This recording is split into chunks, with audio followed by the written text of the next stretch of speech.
For me, the quarantine has, wow, it's been an opportunity to really dig in deep on what do I lean on.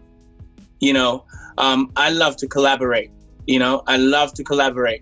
But I realized that this quarantine showed me more than anything that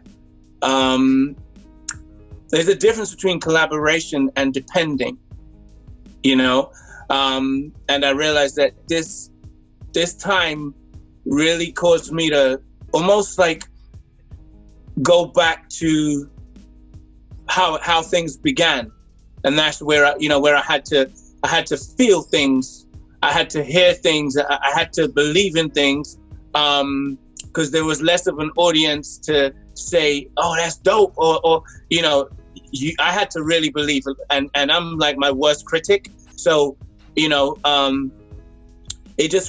standard came back, a standard that wasn't based on any particular digital platform or any particular, social media platform. It was a standard that came from my soul that says, doesn't move you. Like, once before, somebody said to me once before, write the songs that your soul needs to hear. And for me, it took me back to that place. It was like loneliness, but then for me, I'm a believer, so I'm never really alone. So the question was, well, where are things in your relationship with your creator? And who are you walking with in this life? And I call it the wilderness. So when you speak about how are things in the quarantine, the reality is it just highlighted the fact that we live in the unknown. For some people, that messes with them so much. But the truth is, for me, I'm always in the unknown. And speak, we spoke a little earlier about the whole creative process.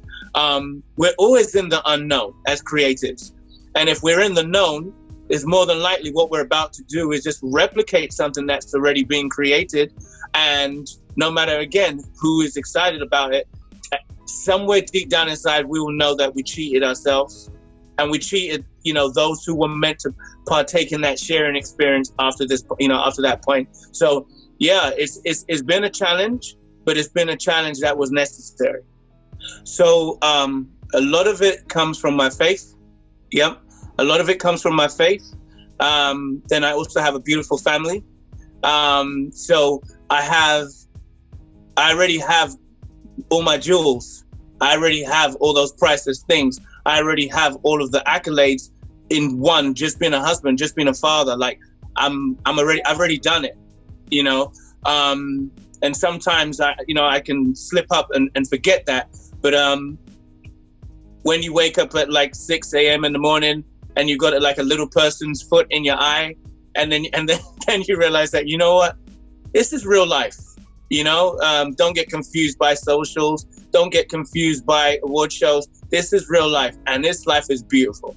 I'm not going to celebrate any particular platform, but there are some really useful tools out here right now that have helped. For some people, it doesn't work. They don't like the idea of not being in the room. It just freaks them out. They're like, listen, I can't do it. I can't do it. But I'm such a result-driven individual that I'm going to use whatever tools I have, so I've done some big records, but I've also done some small records. I've worked in some big rooms, but I've also worked in some small rooms. The environment to me doesn't dictate what we can get out of it, So yeah, it's about the individuals. It's about their determination. It's about how purpose-driven are they. And purpose is everything for me.